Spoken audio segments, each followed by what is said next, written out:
Hikaye dünyamızdaki belki de en ilginç konulardan biri.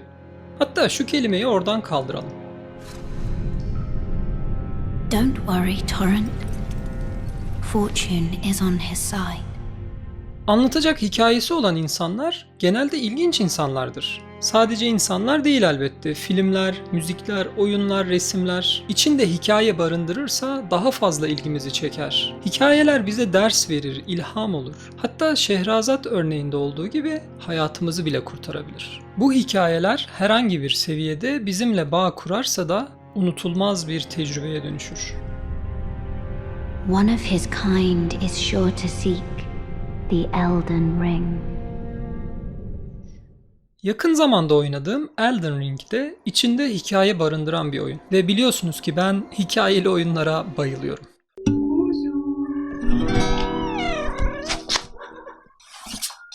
Peki Elden Ring'in hikayesi iyi miydi? Oyunun hikayesi iyi ya da kötü mü henüz emin değilim. O yüzden bunu söylemeden önce oyunun hikaye anlatımına yaklaşımını konuşmak istiyorum. Oyun Dark Souls serisinin yaratıcısı Hidetaka Miyazaki ve A Song of Ice and Fire serisinin yazarı George R.R. Martin'in birlikte çalıştığı bir proje. Ayrıca George R.R. Martin'in bir talk show'da oyunla ilgili kısa bir konuşması var. Bu konuşmasının içeriği de bölümümüz için önemli. From Software, the makers of Elden Ring, contacted me a number of years ago, and they wanted to do this video game, and they wanted a world built. They wanted the world building, which I'm, been doing for quite a while, and I like doing it. But they made it clear that Elden Ring was going to take place in, let's say, the present of their game universe.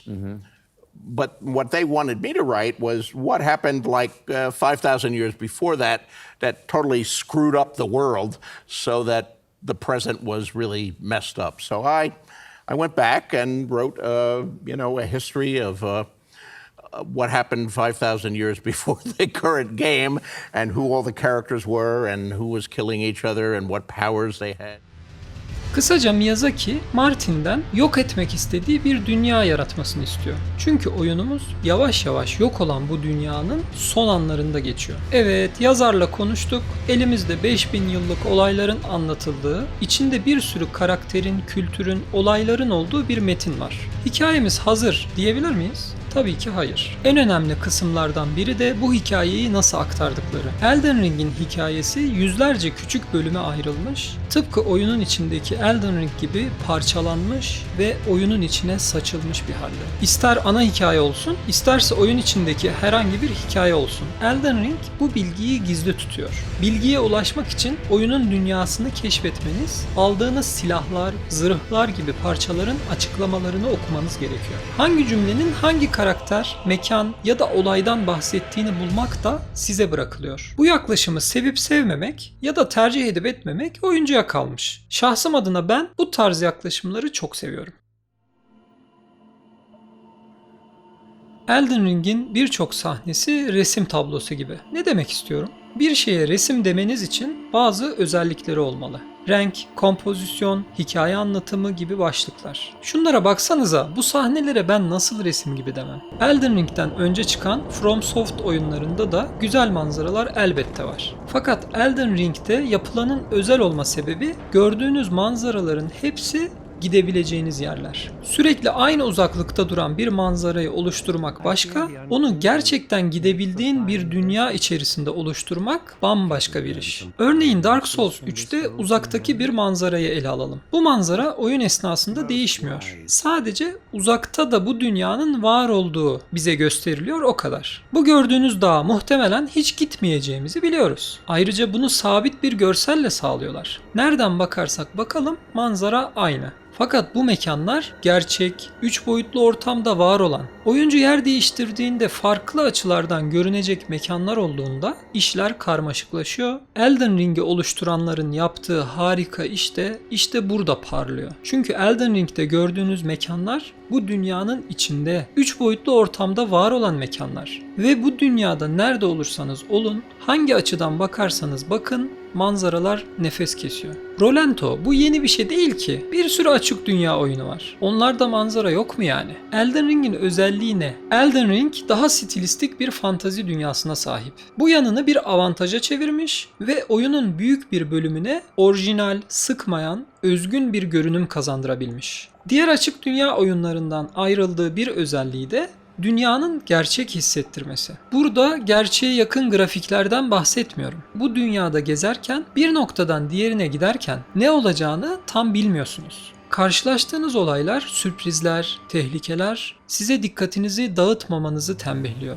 Diğer oyunlarda ise çok nadiren beklenmedik olaylar yaşıyorsunuz. Yaşadığınız olaylar da genelde planlanmış ana görevler ya da yan görevlerin içindeki olaylar oluyor. Dünyada dolaşmak başka, görevler başka bir bakışla ele alınmış. Bu da zamanımızın çoğunu geçirdiğimiz açık dünyanın çekiciliğini, gerçekliğini olumsuz yönde etkiliyor. Peki Elden Ring bu yaptıklarıyla bildiğimiz açık dünya sistemini temelden değiştirdi mi? Bence hayır. Birçok kişi açık dünya sistemini kökünden değiştirdi, devrim yaptı dese de ben Elden Ring'in açık dünya sistemini değiştirdiğini düşünmüyorum. Oyunun yaptığı ve bence çok güzel yaptığı şey hali hazırdaki sistemi bize sunuş şekillerinin farklı olması. Oyun başlangıcında haritanın tamamını göstermemeleri ve bazı parçaları alarak belirli bölgeleri açmak aynı diğer açık dünya oyunlarına benziyor. Fakat haritayı açarken dünyanın boyutunu neredeyse oyunun sonuna kadar anlamıyorsunuz. Her açtığımız yeni bölgede ya ulaşım şekliyle, mekanın boyutu ya da bulunduğu yerle sürekli şaşırtmayı başarıyor. Bunu sürekli tecrübe eden oyuncular da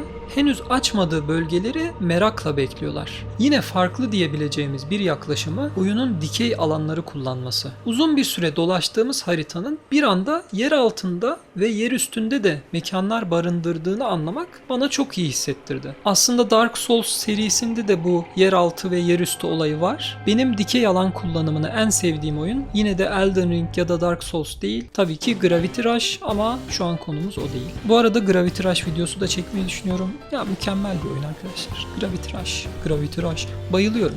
Şu an DLC'sindeyim. DLC'sini de bitireyim. Onunla ilgili video da çekeceğim. Neyse metne dönüyorum. Oyunda yer alan yeraltı şehrine indiğim zaman çok şaşırmıştım. Zaten kocaman olan bu haritanın bir de altında ayrı bir dünya mı vardı? Yok artık. Açılan ağzımı kapatıp bölgeyi keşfettiğimde ise sadece bir bölgenin altında böyle bir dünya olacağını düşündüm. Aman Allah'ım, nasıl da yanılmışım. Tasarımını en sevdiğim bölümlerden biri olan Deeproot yeraltı bölümünü bulduğumda kapattığım ağzım yine açılmıştı. Tabii olumsuz bulduğum, bence başarısız olan diğer açık dünya oyunlarına benzeyen, hatta oyunun hikaye ve atmosferini zedeleyen özellikler de var. Mesela yeraltı mezarları benzer tasarımları yüzünden bazen üstündeki dünya ile uyuşmayan bir yapıya sahip.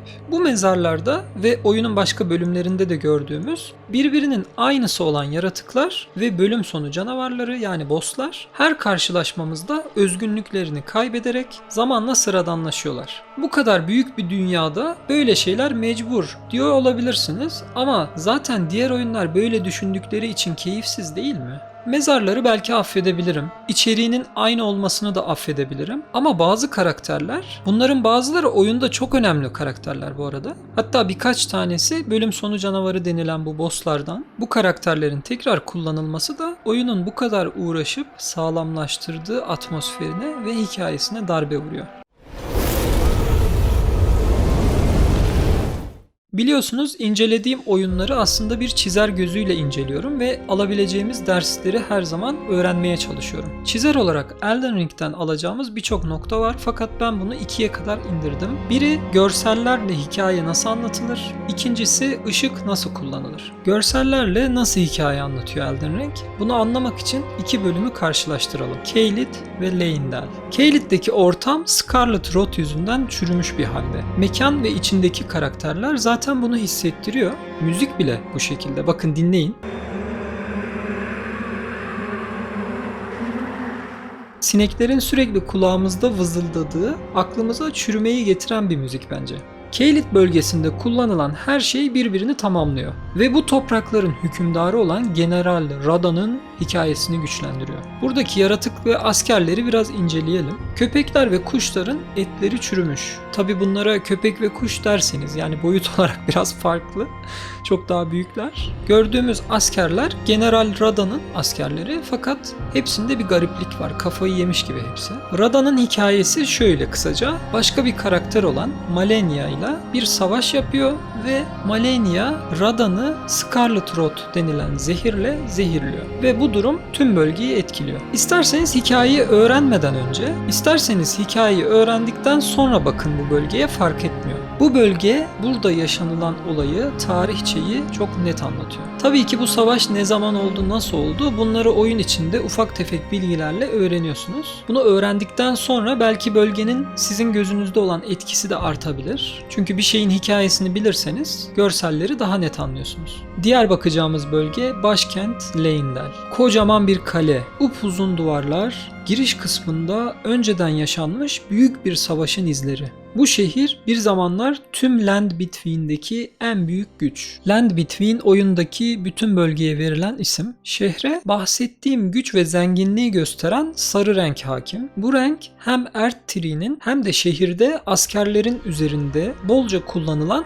altının rengi. Şehirdeki renk, mimari, askerlerin durumu, yapıların durumu, bu ayrıntılar direkt cümlelere ihtiyaç duymadan bu mekanların hikayelerini, kültürlerini, tarihlerini, yaşadıklarını anlatıyor. Resim yaparken bir hikaye anlatmak da böyle bir şey zaten. Orada da kelimelerle bir anlatım yok. Sadece çizgi. Zaten bu yüzden oyunlarda sanatçılar çalışıyor ve ben bu yüzden bazı oyunlar sanattır diyorum. Bakacağımız diğer konu ışık demiştim. Oyunu düşündüğümde aklımda net bir yere sahip olan konu ışık oldu arkadaşlar. O yüzden atmosfer nasıl oluşturulur, ışık nasıl kullanılır gerçekten ders niteliğinde bir oyun. Işık konusu muhtemelen oyunun her yerinde inceleyebileceğiniz kadar güzel. Benim favorim olan bazı mekan ve ışıkları tabii ki size göstereyim. Başkent Leyndell'i de çok beğeniyorum. Benim en sevdiğim bölüm Deeproot bölümü oldu. Yer altında bulduğumuz Deeproot kısmı benim en beğendiğim, tasarımını çok beğendiğim bir bölüm. Bu dünya hem çok geniş hissettirmesi hem de yerin altında olmasıyla gerçekten aklımı başımdan alan bir bölüm.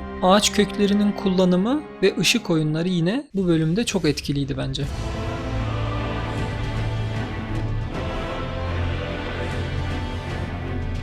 Elden Ring harika bir macera oyunu. Sizi sırlarla ve hikayeyle dolu bir dünyaya atıyor ve serbest bırakıyor. Sonraki adımınızı tahmin edemediğiniz, tehlikeyi de hayranlığı da gerçekten hissettiren, sürekli merak duygusunu yaşatan, mükemmele çok yakın bir oyun.